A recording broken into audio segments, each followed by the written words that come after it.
Anytime.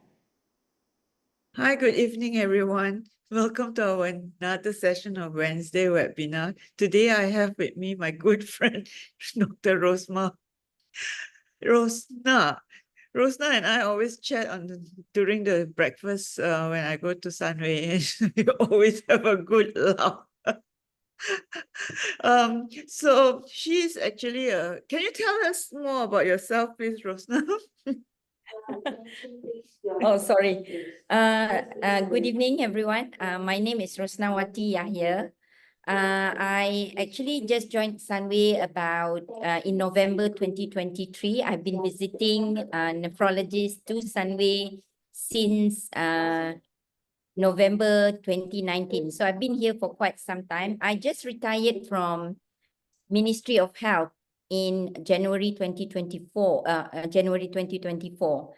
And I was a consultant nephrologist in Hospital Kuala Lumpur from 2003 until 2004. So I've worked in Hospital Kuala Lumpur all my life, actually. Wow. Where do you graduate from, Rosna? Oh, I graduated. I was actually did my medical degree in University of St Andrews, Scotland, and then subsequently in University of Manchester, and graduated back in 1994. Oh, St. Andrews. If you were younger, maybe you could have met Prince William. He's probably 15 years younger than me. Okay, we go on with your talk first. Okay, let me share my slide.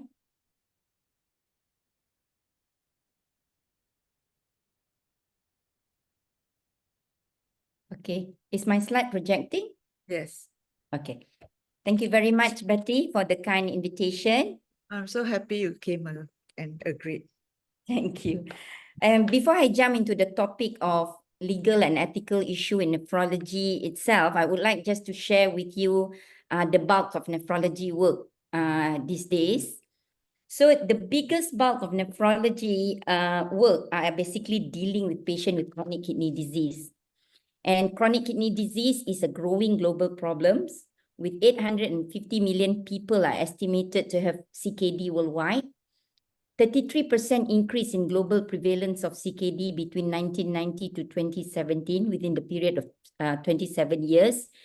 And it is expected that by 2030, 5.4 million people will receive kidney replacement therapy. CKD has multiple adverse consequences. It is the fifth cause of global death and disability by 2040 and seventh risk factor for death. So this is basically comes from the joint global consensus statement by the American Society of Nephrology, International Society of Nephrology, and European Renal Association. So how about in Malaysia? The prevalence has increased from 9.1% in 2011 to 15.6% in 2018. And basically by 2018, 1 in 7 Malaysian or 3.8 million people in Malaysia have chronic kidney disease. And this is basically driven by the high prevalence of diabetes, hypertension, and metabolic disease. And this is reflected by the continuous increase in the incidence and prevalence of treated end-stage kidney disease. And this is data from Malaysia from 1969 to 2021. The graph on the left is on incidence. The graph on the right is on prevalence. And basically blue are patients on hemodialysis, red are patients on peritoneal dialysis, and green, which you can hardly see there, is actually on transplant. So on the last count in December 2021, there were roughly people on dialysis, and another 2,000 patients actually had a functioning kidney transplant. Can we go back to the previous slide, please? It is shocking to see the rise in the number of patients with end-stage renal disease over the decades, and yet the transplant, the green color never grew. Yes. Basically, it's all related to the low number of donations. both deceased and living kidney donation. I will share with you the Okay. statistic for We'll Malaysia go on shortly. this, yeah. Mm. Okay, moving on to the funding for dialysis treatment. Malaysia government actually pays for almost 50% of total funding for dialysis, which is the royal blue bar.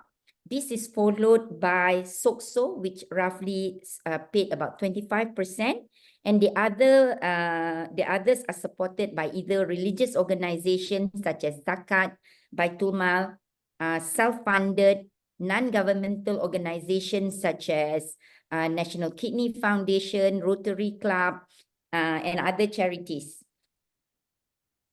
And dialysis is definitely not cheap. Roughly it costs about 40,000 ringgit per patient per year. So if we talk about 50,000 patients, we actually spend roughly about 2 billion Malaysian ringgit annually just to keep these patients alive. And this is data from Malaysia. Dr. Herman is actually the work in the Ministry of Health right now. So when you look at the total annual expenditure of end-stage kidney disease by the public sector, it has grown by 94% within a period of 7 years. And this is utilizing 1.12 billion Malaysian ringgit in 2016, which is really a huge increase. And if you look at the graph on the right-hand side, the proportion that is actually spent for transplant is actually very little in comparison to dialysis. And this is just some newspaper statement on how much SOCSO spent on dialysis, 330 million ringgit in 2022, and this is expected to exceed 500 million in the coming decade. And this is where the patients are being dialyzed. Ministry of Health actually, the number of patients actually dialyzing in the Ministry of Health hospital has actually reduced over the years, and this has predominantly taken over by the private sectors. So let's move on and look at the legal and ethical issues in nephrology. So nephrology is a subspecialty often intersect with complex ethical and legal issues. And the reason for this is, number one, due to the chronic nature of kidney disease. CKD is a long-term condition requiring ongoing management. Decision about long-term treatment plan, including dialysis and transplantation, often raise ethical question about quality of life, resource allocation, and patient autonomy. Dialysis in itself is a life-sustaining treatment for patients with end-stage kidney disease and involve regular sessions, which can be burdensome and impact patient quality of life significantly.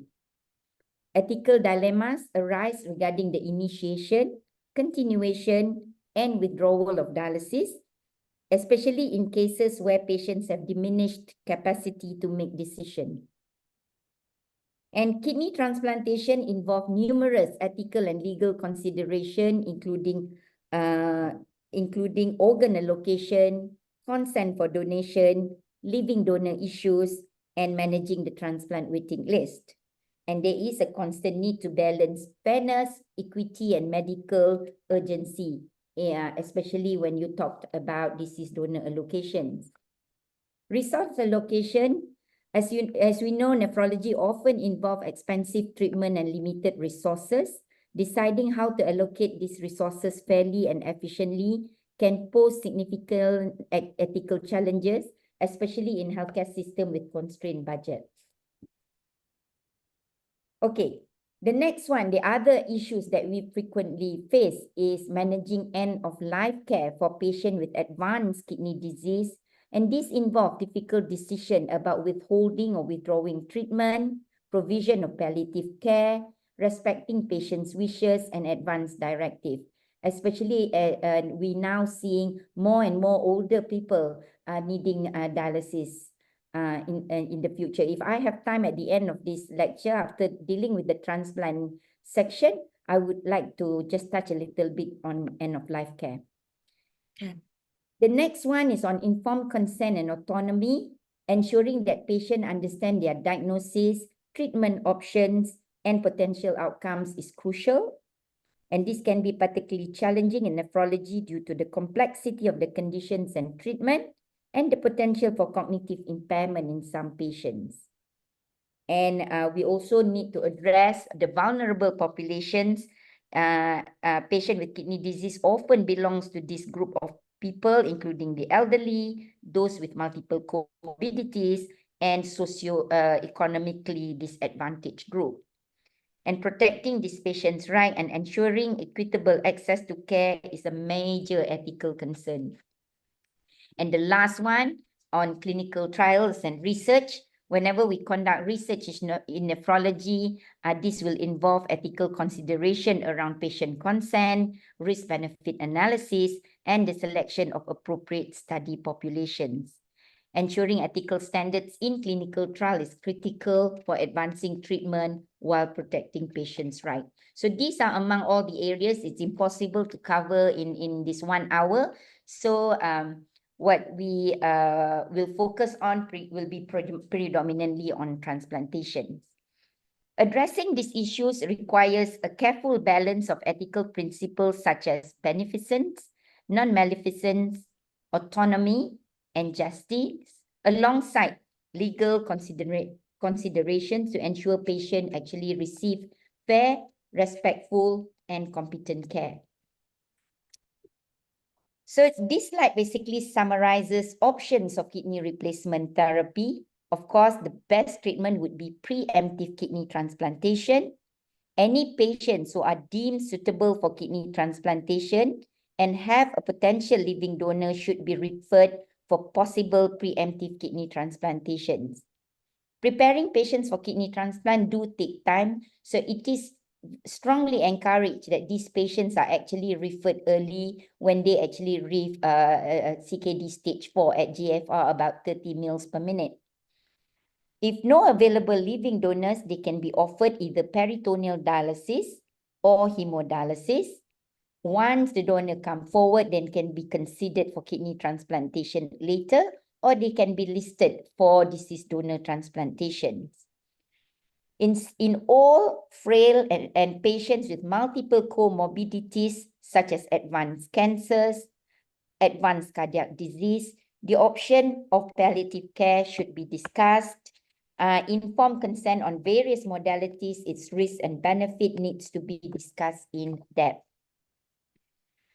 Just a little background on kidney transplantation. As alluded to earlier, kidney transplantation is the kidney replacement therapy of choice for end-stage kidney disease patient, providing there is no comorbidities that preclude transplant surgery and interference with the ability of the patients to adhere to long-term immunosuppressant.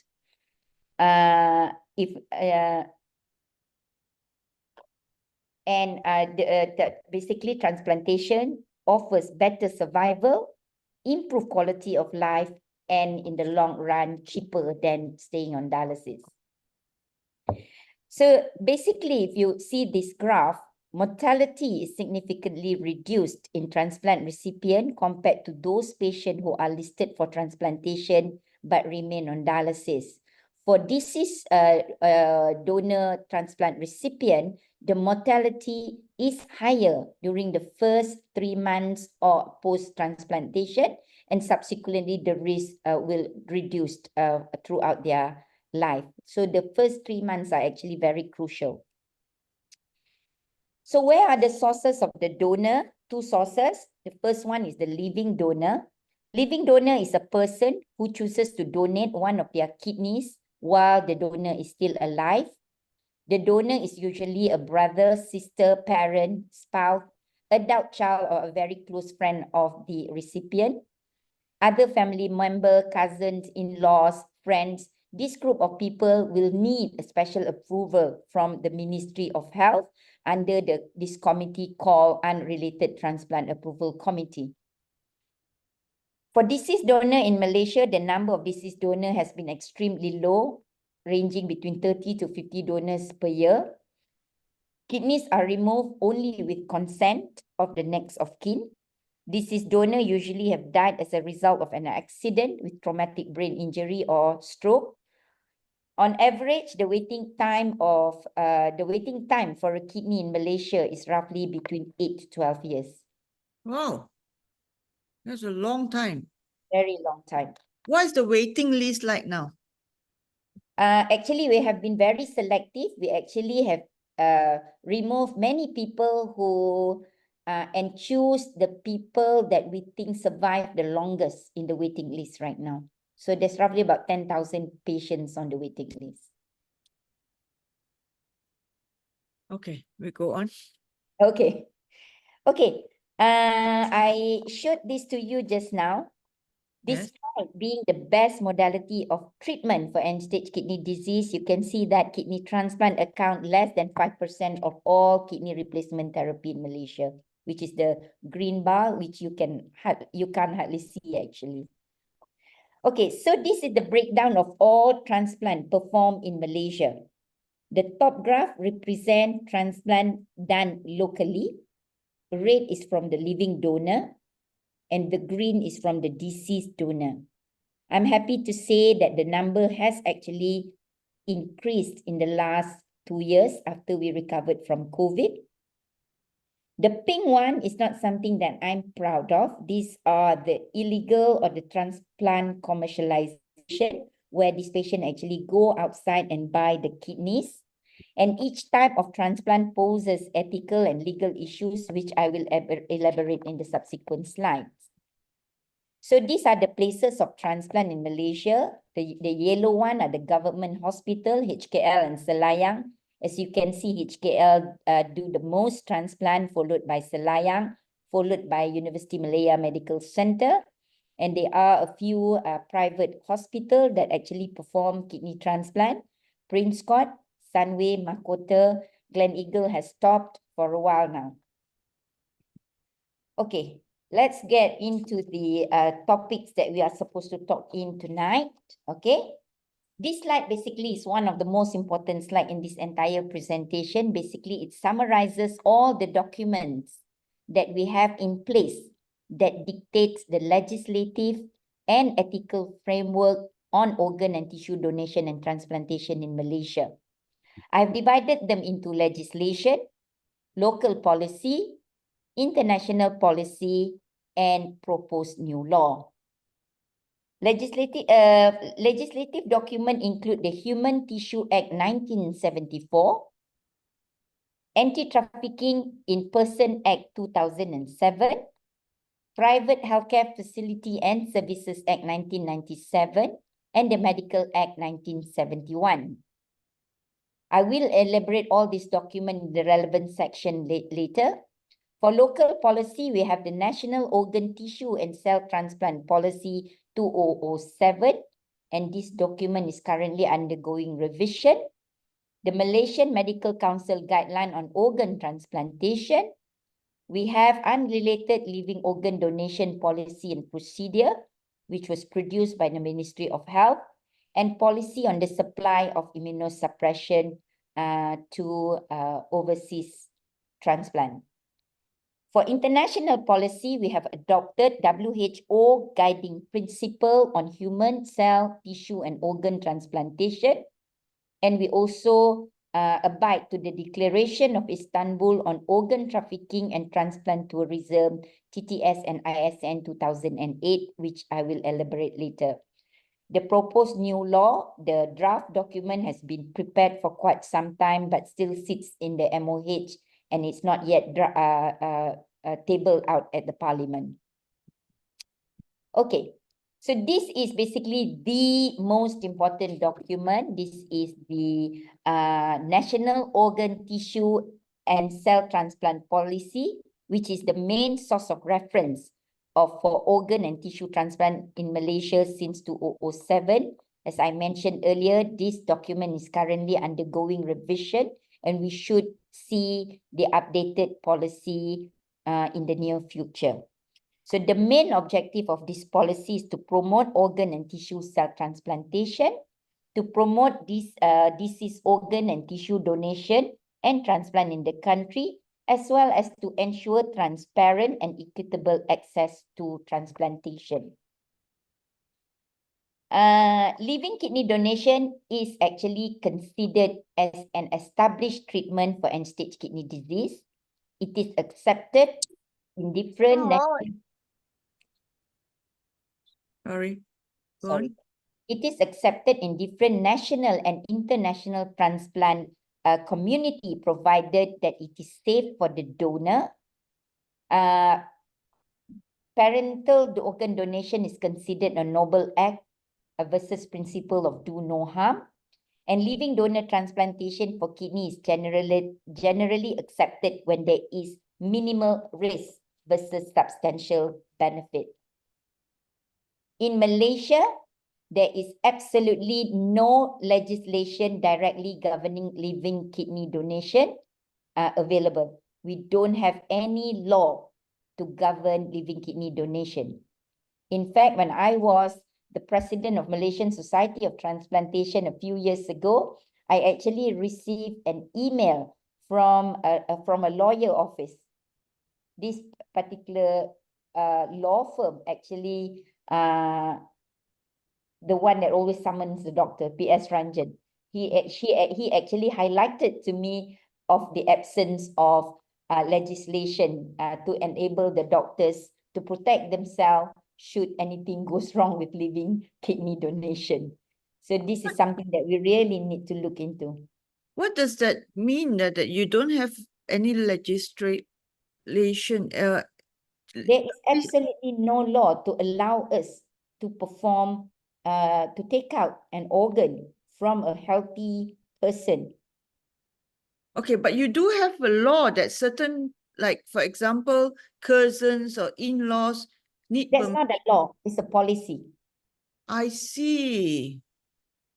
So you have no law. So I can just sell my kidney? That one I will talk to you. Okay. That one Okay. fall under the Anti-Trafficking Act. Okay. Right? Okay. Okay, so but basically this is the document that we adhere to, which is the MMC guideline that aims to ensure ethical standards and protects the right of donors and recipients. So the main ethical principle in living organ transplantation are respect for autonomy, principle of non-maleficence, and principle of beneficence. And since the beginning of organ transplantation, altruism has been stressed as the basis for organ donation. The element of a freely given consent without any duress is central to the altruistic act. Transplant team must ensure the potential living donor are making the decision to donate voluntarily without any duress if the principle of autonomy is to be respected. However, despite our best effort, there are instances when donors have donated organs under subtle form of coercion. For example, relatives who are financially dependent on the family, one of whom needs an organ, may see it as their obligation to donate. Right? For example, I have a patient, I have a recipient, a young girl. Father cannot donate, mother has passed away. The sister of the father, so the auntie, actually had come forward to donate. But when you look at the social history, this auntie is actually relying on the brother to support her. So there's probably some subtle coercion there, right? I see. But it's difficult to prove, right? Yeah, very difficult to prove that this is where, very difficult. It's very difficult. Other examples, spouses who are dependent on their life partner may find difficult to refuse the request from the husband, for example, to donate an organ. Most transplant centers usually develop mechanism to allow a potential donor who is under pressure to withdraw without unduly upsetting the family relationship. And in facilitating the potential donor to make a free and informed decision on organ donation, the transplant center usually provide potential donor with adequate information on all aspects of donor surgery, including short and long-term risks. Many transplant centers provide independent donor advocates. These are physicians who have in-depth knowledge on the process of kidney donation who are independent of the team looking after the recipient. So we always refer the donor to someone else referred to as independent donor advocates. So these donor advocates help the potential donors with their decision making by providing independent and objective advice. Finally, the potential donor should be assured that at any time he changes his mind about donating an organ, his wishes will be respected. So this is something that we regularly tell our donor. Should you change your mind in the middle of evaluation, you can always come and tell us. So this donor, independent donor advocate, are they NGOs? Are they doctors? Are they They are nephrologists? doctors. They They are are also, usually doctors or nephrologists that fully understand the risk of kidney donations. okay. So, but they are not the doctors that are looking after the recipient. No, because you can be biased, right? Because you Yes, feel, of course, because you yes, feel for the patient. yeah. I see. So you have nephrologists who will be donor advocate. Oh, very interesting, huh? Okay, go on. Sorry. Okay. And person who are mentally incompetent to decide should never be be allowed to donate. Oh, that's why you say I'm mentally incompetent just now. Yes. Okay, Okay. we go Okay. on. Let's move on to the principle of non-maleficence. In the surgery of organ retrieval for transplantation, actual physical harm is being inflicted on the donor who is otherwise healthy and well. Donor runs the risk of mortality and both physical and psychological morbidity. The act of live donor organ donation thus is a balance between risk and benefit. One may argue that the donor does not accrue any direct benefit by his act. However, it has been shown that living-related donors may benefit from the act of donation through improvement in self-esteem and a sense of satisfaction that they have done something for their loved ones. So it's not true that they don't benefit anything. In some, they actually benefit something. Okay, And sorry, can you just explain what's the meaning of maleficence? do no harm. Oh, do no harm. Okay. And the risk to the donor are normally minimal, considered minimal, and all potential donors should be made aware of this. In donor nephrectomy, the mortality has been reported to be around 3 in 10,000 kidney donation. It's not 0, it's 3 in 10,000 kidney donation, but it is definitely lower compared to the risk of you dying from a road traffic accident when you are walking around using the road all the time, right? Those risks is quoted to be 7 in 10,000. We travel, go on the plane all the time, and the risk of us dying from in a plane crash is actually 6 in 10,000 air travelers. So the risk of donor nephrectomy is considered low. Okay. Therefore, the medical evaluation of the potential donor should be as thorough and comprehensive as possible. And where any doubt exists that the potential donor may undergo more than minimum risk, the surgery should not be carried out. And the surgical team should also be very well trained and have all the necessary technical support to optimize safety. So talking about safety and given the needs of a well-trained surgical team performing donor nephrectomy, the Ministry of Health under the Private Healthcare Facility and Services Act 1997 provide guidelines on establishment and provision of kidney transplant facilities and services in the private healthcare facilities. This document basically dictates the minimum standards to be fulfilled to ensure patient safety and quality of care. So not all hospitals can have kidney transplant services. You need a special license from the ministry to establish a kidney transplant program because of this act. I see. You need an extra approval from the Bahagian Amalan to But you actually. have an act on the facility, but you don't have an legislation on donating live kidney? That falls under the Private Healthcare Facilities Act. Uh-huh. And under that, they provide a guidance I and see. some standards to be fulfilled. It's not an act itself. It actually absorbed under the PHFSA. Oh, okay. So it's not an act for kidney donation, it's an act on something else To for the establish guideline. standards, Okay. standards of care. Okay. Okay.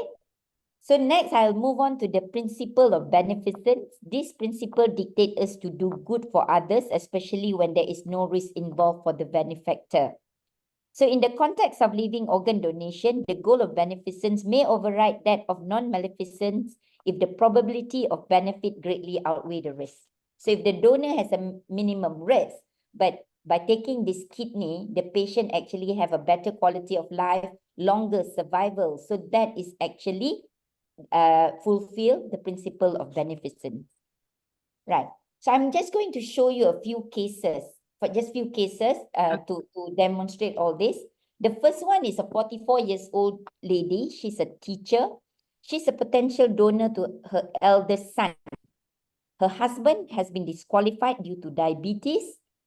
At first evaluation, she was found to be obese with a BMI of 30.2 with impaired oral glucose tolerance test.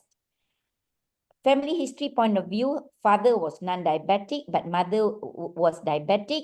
All siblings were younger than her. They were all non-diabetic. Her blood pressure was normal and she had no albuminuria.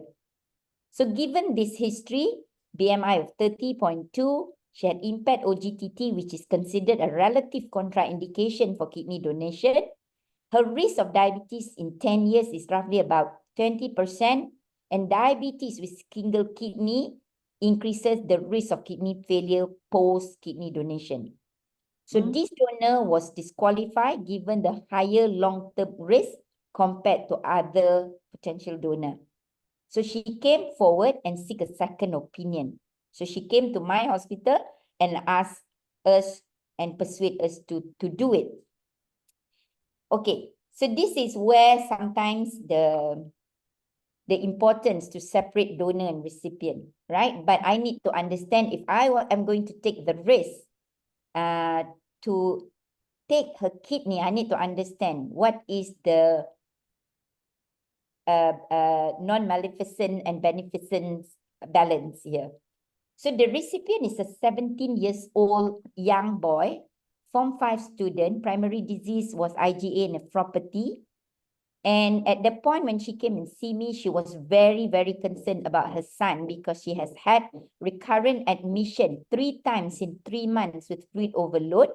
And one admission was so bad, he required ICU admission, almost needed to be ventilated, but they managed to get away with non-invasive ventilation. Being a teenager, she had poor adherence to low phosphate. As you know, if they don't comply to low phosphate diet, low phosphate medication, they don't do very well. Within a few years, they will develop severe bone disease, cardiovascular disease, so on and so forth. Okay. So the first thing I did was to counsel her to make her understand that metabolic disease is reversible with lifestyle changes and weight reduction. When I went through the history, she actually lead a sedentary lifestyle, just eat anything, don't control her diet, so on and so forth. So I actually proposed to her intensive dietary modification and review and lifestyle changes. And she actually went jogging every day, cut down her carbohydrate, remove her sugar in her diet. After 3 months, I could see she was actually very, very motivated. And she lose her weight. BMI came down to 28.5. Unfortunately, the repeat OGTT was still impaired. And she still insists to donate despite explaining long-term risk. And she is also aware that son repeated admission were life-threatening. And she keeps saying that she will never forgive herself if son dies and she did not donate. So at that time, she was referred to independent donor advocates in a different institution. So I actually referred her to Dr. Fan Kin Seng in Glen Eagle Hospital. And from Dr. Fan evaluation, she fully understood the risk of developing end stage is higher than non-donors, and she still wanted to proceed. So we actually allowed donation, given the benefit outweigh the risk. And post-transplant, the son did very well with 1 hospitalization with urinary tract infection, continue his study and now qualified to be a chef. So he is now a chef and working. They are now 4-5 years post-transplant. The donor was monitored closely post-donation. She actually adopted healthy lifestyle, convert the husband to adopt healthy lifestyle. She lose further weight. The last BMI was 25. Her OGTT had normalized. So I think this is an example where, you know, you do take the risk, but you need to assess donor motivations. If they appear to be motivated, this is probably a safe case to proceed. So this is a very good story, basically. Yes. Yeah. Heartwarming us. Huh? Very heartwarming story and very touching. Yeah. Everybody won. I'm so happy for the boy, actually. Yeah. And for her as well. Okay. And both of them become advocates for kidney transplant and encourage other donors to come forward. So that's very good. I also almost crying already. Okay, this second case is not so happy ending, you know. This is a 50 years old man, supervisor at a factory, potential donor to wife. And it took us a long time to complete the workup. And transplant coordinator reported he frequently asked to postpone his scheduled appointment for various tests. And with this kind of story, I did suspect something. So I told the transplant coordinator, his next visit, I want to see this guy personally. And all workup acceptable for donation, and documents were actually prepared for referral for unrelated transplant approval committee approval. And the reason he needs this extra step is because the wife is not Malaysian. They are Indian national. This is mandatory legal requirement. Not legal, mandatory requirement by the Ministry of Health. We are not allowed to perform any transplant involving a non-citizen, right? So the wife is a 45 years old lady, housewife, Indian national, unable to obtain any dialysis subsidy because she is not Malaysian. She did 3 times a week and she paid between 2,600 to 3,000, which did not exclude transportation. And the dialysis treatment are actually paid by the husband family, right? Because husband is a factory worker. So the sister-in-law has to chip in to pay for this lady's dialysis. So donor seen by me separately from the recipient. I interviewed him again regarding his wish to donate. He at that time expressed concern and worry about his own health. He felt pressured by his sister and his mother. They pressured him in the sense that they said, if you donate, the family no longer has to bear the cost of dialysis. I see. Right? So because we feel that this patient is coerced, there's no altruism there, we actually stop the donation process and we inform the recipient that he's not able to donate for a medical reason. Oh We my will God. never divulge what are the reasons behind the cancellation of the donation. Okay, case study 3. This is another one. This is what I consider the vulnerable donors, right? 24 years old, recently graduated, a mechanical engineer. Family history, father 55, end-stage primary disease is diabetes. Mother 53, hypertension on a single agent, housewife, but scared to donate. Eldest of 3 siblings. Evaluation were all normal. Detailed counseling on concern of young donors. He understood the risk. and he was referred for independent donor advocate assessment. So during the evaluation by the independent donor advocates, again, he understood what we have explained to him, the risk, the mortality risk of surgery, risk of anesthesia, short-term and long-term.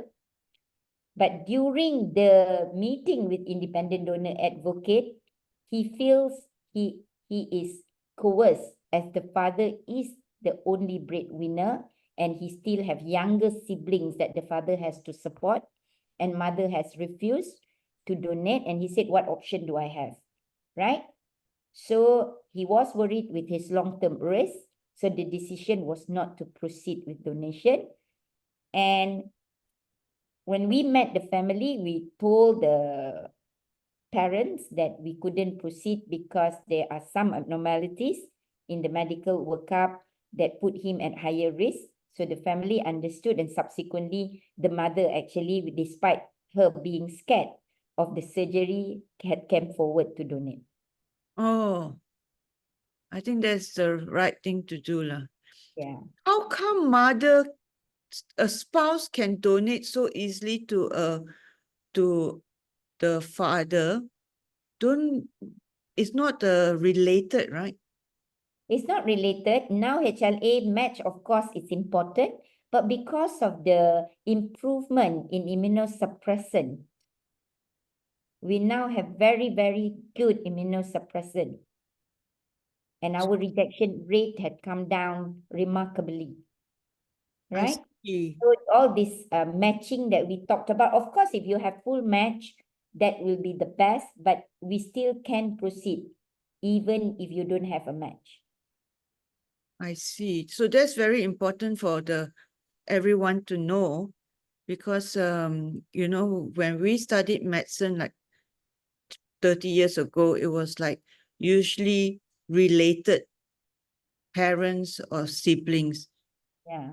So I When see we it studied medicine, Betty, even cyclosporine was not widely used. Now we have better calcineurin inhibitor more than cyclosporine. We now have tacrolimus, right? Our okay. immunosuppression has improved quite a bit over the years. Okay, we go on first. Okay. Okay, let's move on to look at the ethical and legal framework for deceased donor. Okay. So what do we have? This is the law, the Human and Tissue Act 1974, right? In this act applies on deceased organ donation only, but does not cover living organ donation, as I mentioned earlier. This act was modeled on the UK Human Tissue Act 1961 and actually is very outdated. And I personally think this act in need for revision. The act stated that the person lawfully in possession of the body of a deceased person may authorize the removal of any part from the said body for use for the purpose aforesaid as long as there is consent. So you must have consent.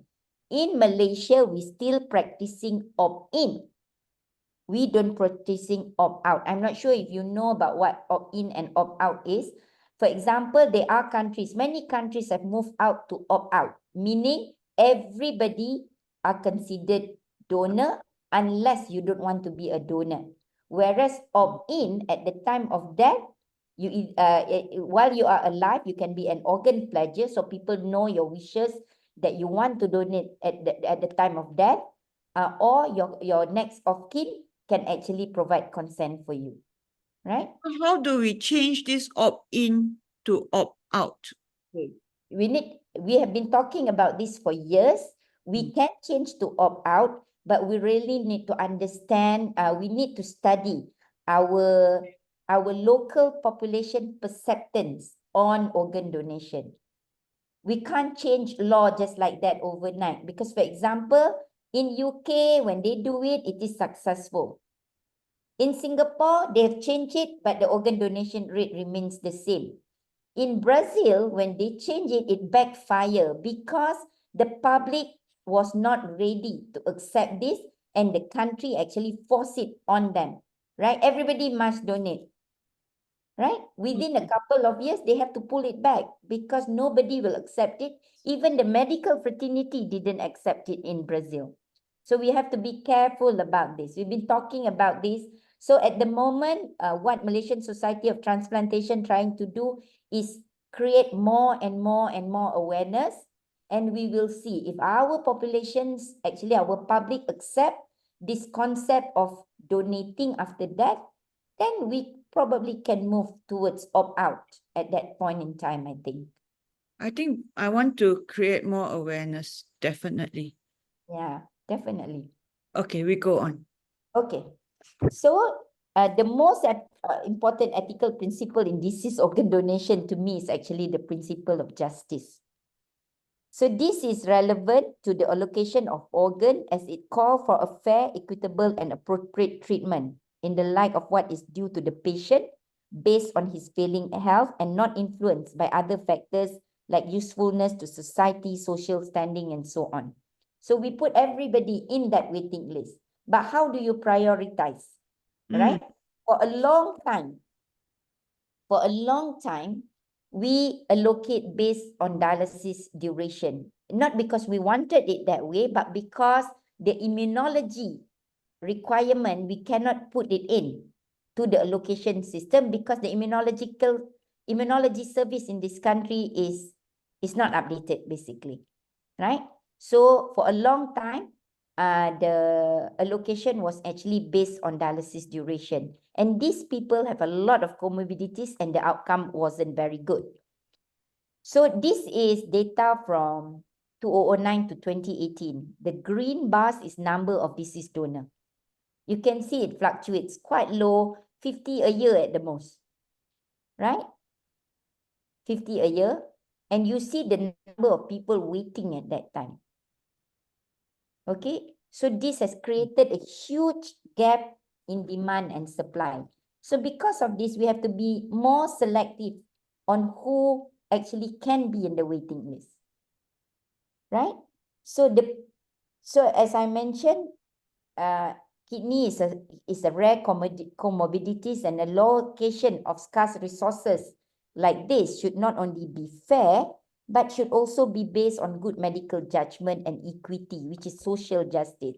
So we want the kidney to last as long as possible. We don't want the kidney goes to patient A and the patient A died 3 years later because of a lot of other comorbidities, and he died with a functioning kidney. That's not good use of a kidney, right?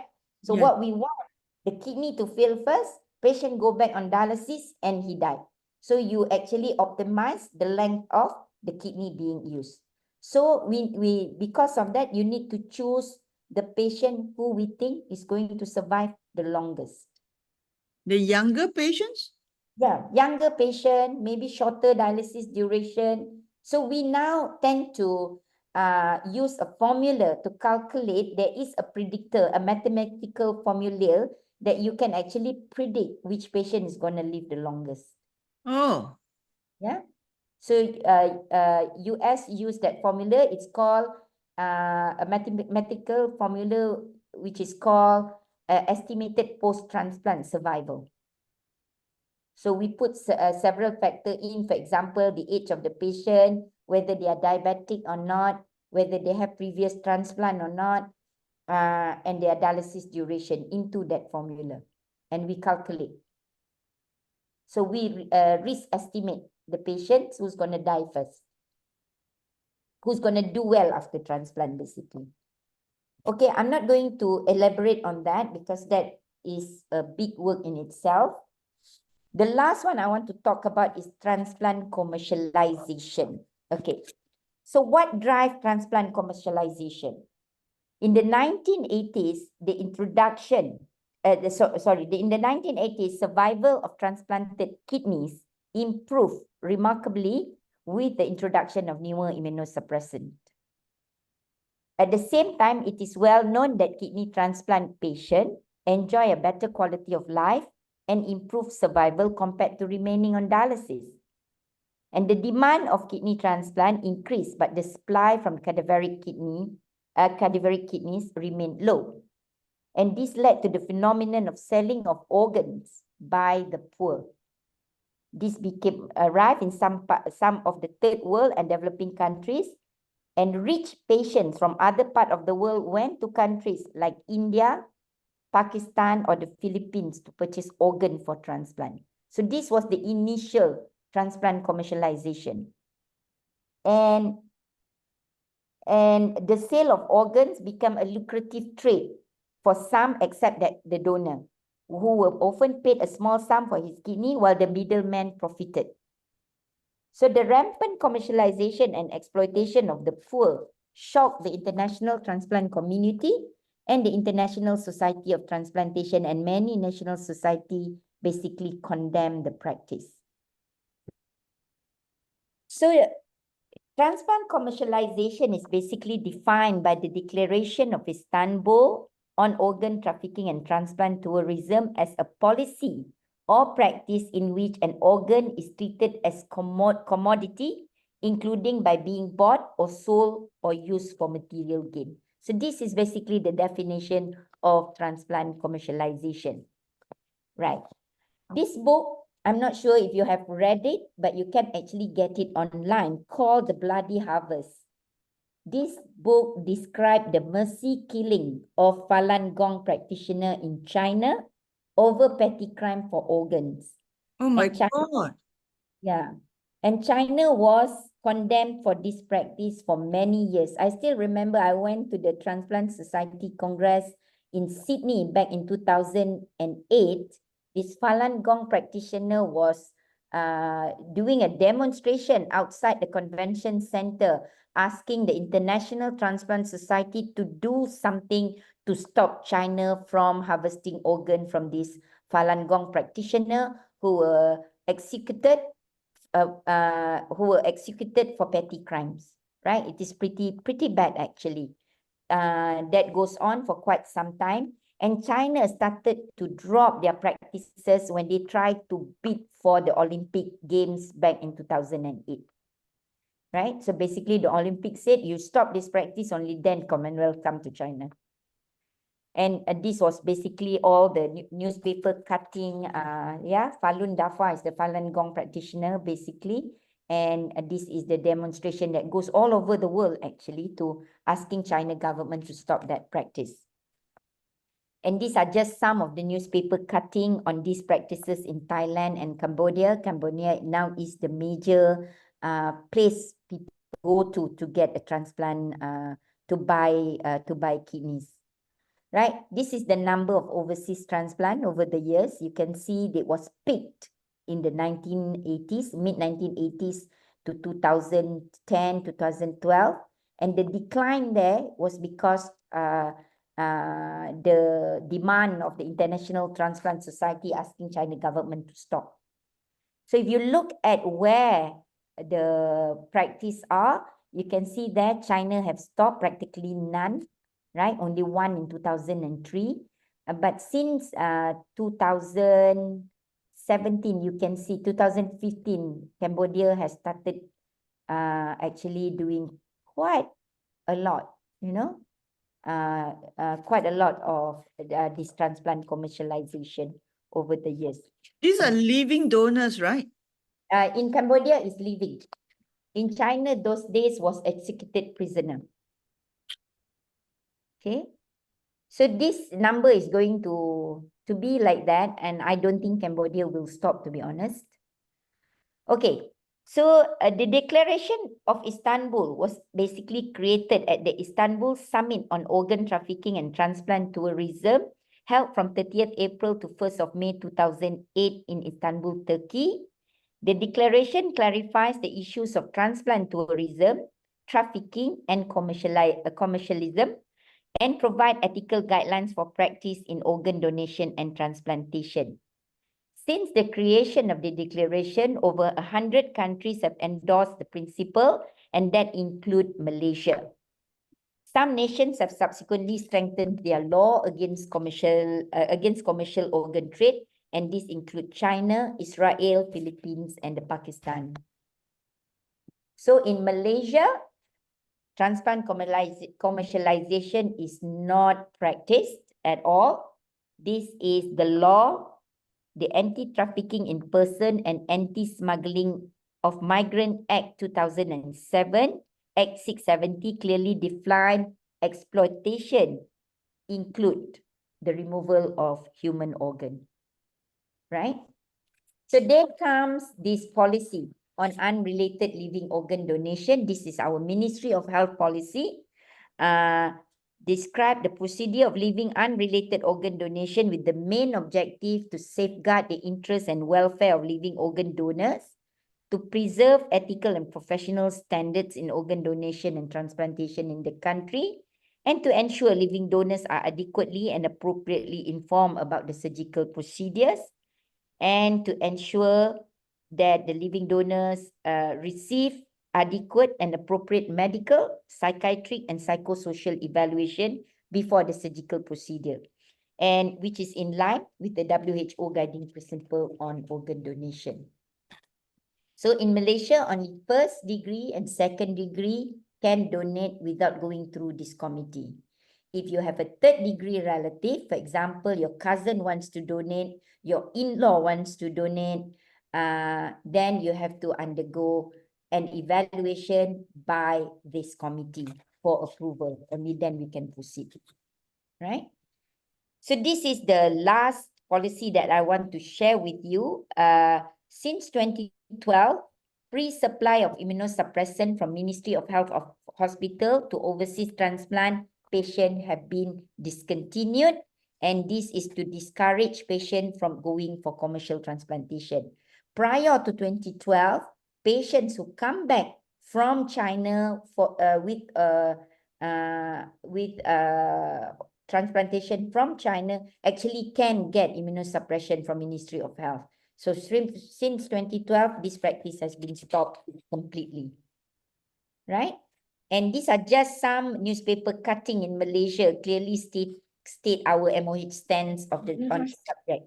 So the minute an overseas newspaper highlights something, Malaysia will definitely counteract the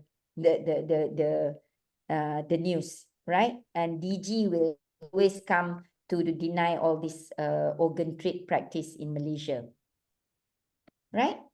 I think I finished there for kidney transplant. Do we want to discuss this? No, can you tell everybody how to pledge the kidney like you did through MySejahtera? Okay, if you open your MySejahtera app, actually if you want to pledge your organ as a deceased donor, yeah, you just open your MySejahtera, the first corner on the right-hand side up there, they say their organ donor pledge. So you can actually pledge your organ there. Okay, I'm going to try it now. I was trying it just now. So MySejahtera.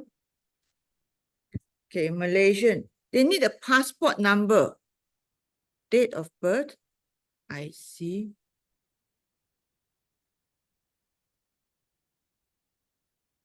Do I need a passport number? I don't think so. Yeah. But I can't pledge.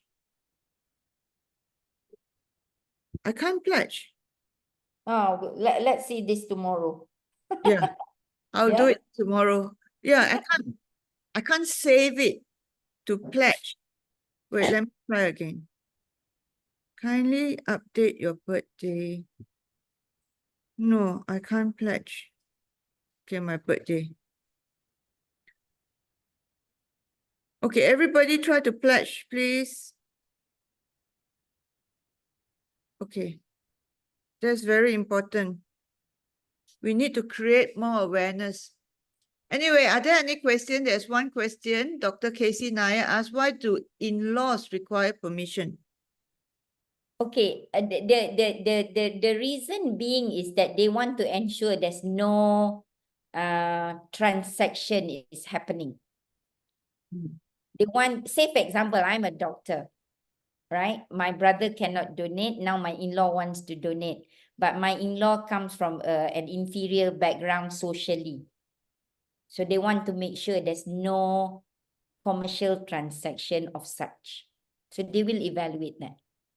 So it doesn't mean they cannot donate. It's just an evaluation they have to. Yeah, an evaluation to make sure this person who is probably in a inferior in terms of education, understand all the risks, Yes. right? And they will look at your connection. Like for example, I have a patient last time, none of the sibling can donate because they have hemophilia. So the risk of surgery to the donor are high, right? All the 5 siblings. And the in-law comes forward and they passed it because they truly see why their own sibling cannot donate, right? So we have more questions. Can the elderly pledge as an organ donor? Is there an age limit? You can pledge at the, I mean, we have taken the kidneys from 82. Sometimes the kidney might not be very good, but we can do dual transplant in one. Dual transplant in one means both the kidneys go to one. Kidneys goes to one recipient. So Oh, at the point of the offering, we will look at what is the quality of the kidney, right? We okay. look at the creatinine, and if the GFR for both kidneys is about 50, 60, we actually implant 2 kidneys in one patient. So this 82-year-old that you took the kidneys from is is not a living donor, obviously. A deceased donor. Deceased Okay. donor. Yeah. Karia asks, should a person become an organ pledger? Can the family members contest the organ pledger's wishes if the pledger is brain dead and is found to be suitable for organ donation? Can. Because we will never take a kidney. In Malaysia, it has to be consented. And the person who give the consent will be next of kin. But in our experience, usually they refuse donation if they do not know what is the wishes of the dead. If they know, they will always Follow. donate. They will always follow. If they find a donor card in the wallet and they know the son or the daughter wants to donate, usually most of the time the next of kin will go along with that plan. Okay, so it's not enough for you to be to pledge your organ. You must make it known, okay, Yes, to family. yes. So this is what we now tell all our pledger. Once you have signed the organ pledger card, let your wish be known to your family members. Okay, Christine asked, I think about the same question. Can the elderly patients with diabetes, hypertension, glaucoma? I mean, we have to look at the organ in itself, right? I mean, the Yes. kidney. We're talking about if living, definitely no. If disease, we need to see what is the duration of diabetes, duration of hypertension, the serum creatinine, serum creatinine, of course. For fatty liver, it depends on the transplant surgeon. They may not take it. Okay, you mentioned all this egg and everything on transplant. It applies to all transplant, right? Not just kidneys? Yes, yes. It applies. I mean, for living, it will only be liver and Yes, kidneys. of course. The rest are deceased. Cannot, cornea also cannot. Cornea, you take one, the patient go blind. But like okay, for example, if it's your child, Then give vision to your child. yeah, No doctors will do it for you. I don't think so. I also don't know. But No, I don't think they will do it. because you look back on the first case study that you gave, okay, I think I would give one One cornea. to my child. Even, yeah, possible, just a hypothetical question. Okay, can a nephrologist become donor advocate in liver transplant cases? As long as the person knows the risk, right? And knowing the risk. Sorry, can you please mute your please? Okay, go on. No, I mute you. Hold on. I can't hear you. Where are you now? Can you unmute yourself, please? Okay. Okay. So actually the criteria to be a donor advocate is not specified. In the United States, for example, they actually conduct in-depth independent donor advocate certification. So you need to attend the courses, you need to go through the exam to make sure that you know exactly what you talk about. Then you are a qualified independent donor advocate. I think it is a very interesting talk. I think we have, I hope that we have managed to create some awareness, okay, on both how to be, to pledge your organs, one, and of course, how to reduce the commercial transplantation. I still think that I can donate my kidney before I die. I I've thought about it a long time. Some time lah, not a long Okay. time. Altruistic donor is the common things in the UK, for example. I was told by colleagues in the UK, now it becomes quite frequent where elderly just walked in a hospital and said, I want to donate one of my kidney to anybody. So this is called non-directed altruistic donation. And this is happening a lot in other parts of the world. Oh, so a lot of people are like me. Yeah. And non-directed organ donations, kidney donations anyway, is probably easier to handle in the sense that we don't suspect any commercial transaction. Yeah. Because you're giving to anybody. Whereas But maybe directed I see. Okay. can be suspicious. Okay. So we are just like, we're just doing it for Nothing. because we feel like we can You live want with. to do good. Yeah. Yeah. And So I maybe have no issues with non-directed. Even our discussion at ministry level, everybody agrees. Non-directed altruistic donation should be allowed. But directed is the one that can be very difficult to rule out commercialization. because the relationship is full of complexity. Even in the simplest family, maybe even more so in a family setup. Yeah. The guilt, so don't say I'm mentally unstable. I not only want to pledge my organ when if But I you're talking about dying. because okay, this is beyond our what, but let me just end streaming. Okay, so let's stop streaming. So you see, I want to plan that. It's not like, it's okay, it's not like suicide, it's just I want to plan that. Let's say I live up to 82 and I say, okay, I'll go Switzerland and then, put myself to death. So I've made all the plans. I've given my kidney. I've given some of my liver. Okay, so somebody asked, where can I sign up to be a donor advocate?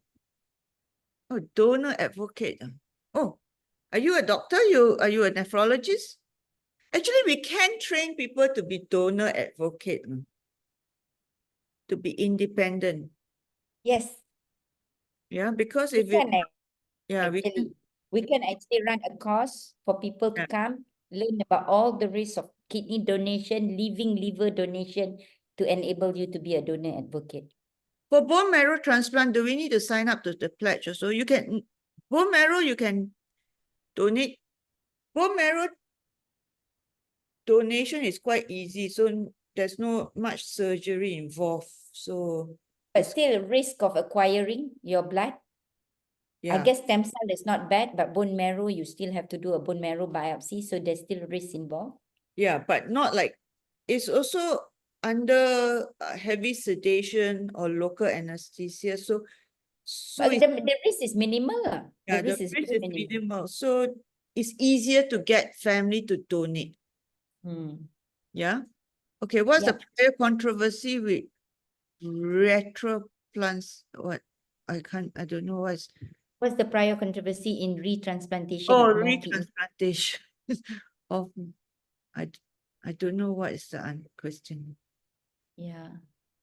Okay, maybe sorry, we don't understand your question, Denise. Yeah. Anyway, it's 10:10. I really enjoyed the session and I really want to promote pledging of donors. And I think I will try to do a transplant symposium next year. Yeah, Definitely. because Look forward. I think Sunway has a liver transplant team, a kidney transplant team. Yeah, and then we can speak more about it. So good night, everyone. Thank you very much Thank you so much. Thank you. Thank you for having me. Thank you, Dr. thanks, Betty. Liz. Thank Good you. night. I see you tomorrow. I'll be in See you. See okay. you. Every time we will joke. Bye bye.